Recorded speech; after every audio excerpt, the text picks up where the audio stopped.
เขียนเก็บหน้าไม่กว้างเลยคุณอ่ะเขียนอยู่บนอ่ะ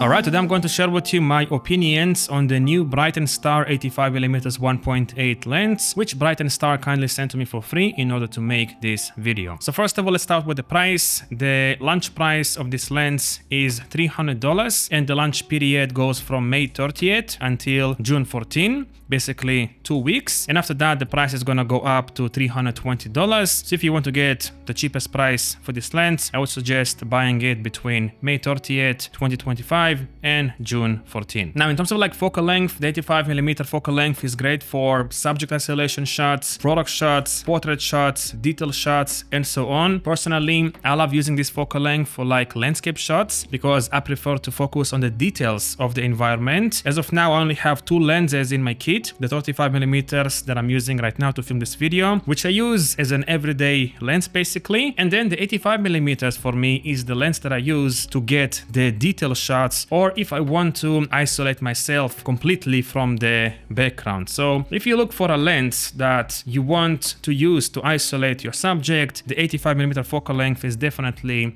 a great option to consider. All right, now let's take a look at the overall design. First of all, it comes with this nice lens hood, which is easy to attach. It also comes with a lens cap, of course, which is also very easy to attach. In terms of weight and size, it is kind of bulky, as you can see. It's about 500 grams, but because of this, the build quality of this lens is absolutely fantastic. Everything is made completely of metal, including the lens mount. And when you hold it in your hand, it just feels super solid and high quality. Now, in terms of lens features, you get a 62mm filter thread, a very nice and smooth focus ring that doesn't make any noise when you rotate it. You also get an aperture ring in here, which is declicked by default without the option to click it or lock it.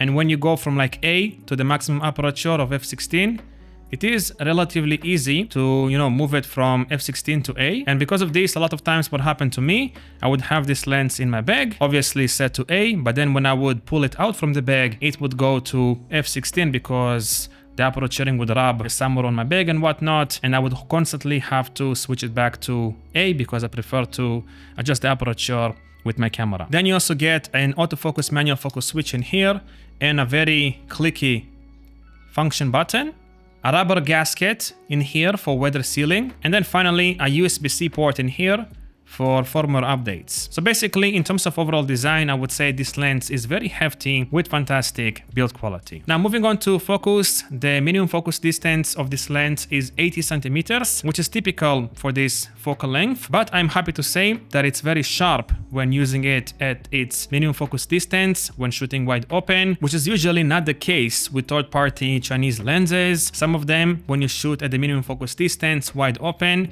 you're gonna get a soft image, but it is not the case with this lens. And in terms of overall autofocus performance, I didn't notice any sort of issues. It latches on the subject reliably without focus hunting and whatnot. I've actually used autofocus a lot with this lens for the last 2 or 3 weeks, and I didn't notice any autofocus problems at all, but I mainly shot video. Maybe if you do like sport photography, it's going to create problems, but I mainly shoot video and I didn't notice any sort of problems when it comes to autofocus. Also, when you use autofocus, it is completely silent, and if you are a video shooter, you'll be happy because it barely exhibits any focus breathing. I mean, you'll see some of it if you look for it, but it is very minimal for an 85mm focal length. This lens by far has the least amount of focus breathing I've seen with this kind of a focal length. Usually with like 75-85mm, you see a lot of focus breathing, but with this lens, there is barely any. So if you like doing focus pulling or focus stacking shots, you will enjoy this lens a lot. Now, in terms of image quality, all I can say, because I don't really have a chart to measure, the exact sharpness and whatnot, all I can really say about this lens is that it has probably the most beautiful character and rendering that I've seen from a third-party Chinese 85mm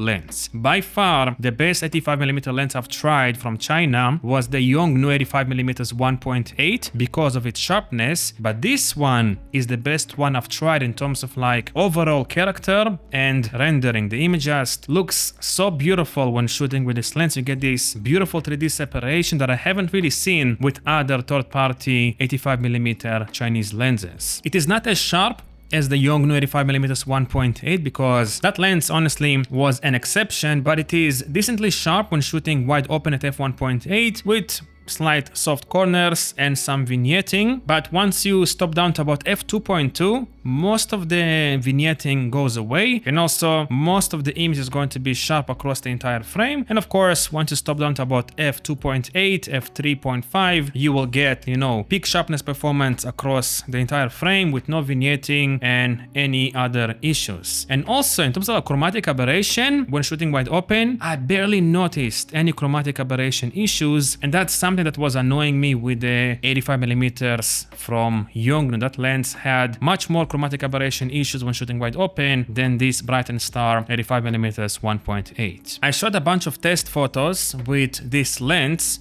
from f1.8 to f8 on a tripod with the same, you know, subject and location.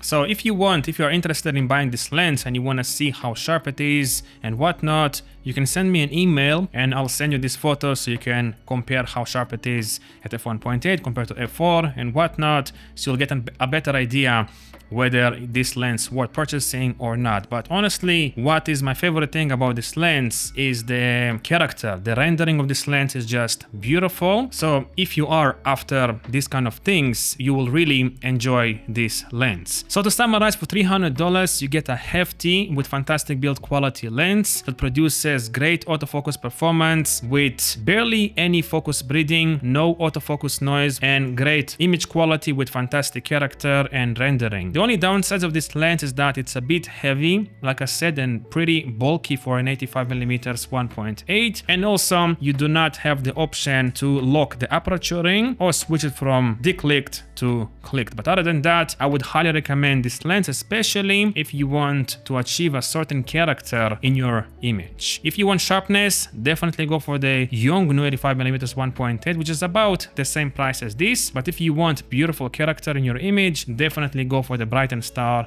85mm 1.8. Anyway, I'm going to leave links for it down below, and again, if you want me to send you some sample images that I shot with this lens, send me an email and I'll try to do it as fast as possible. And of course, if you have any other questions or comments, leave them down below as well, and I'll see you in the next video. Thanks for watching.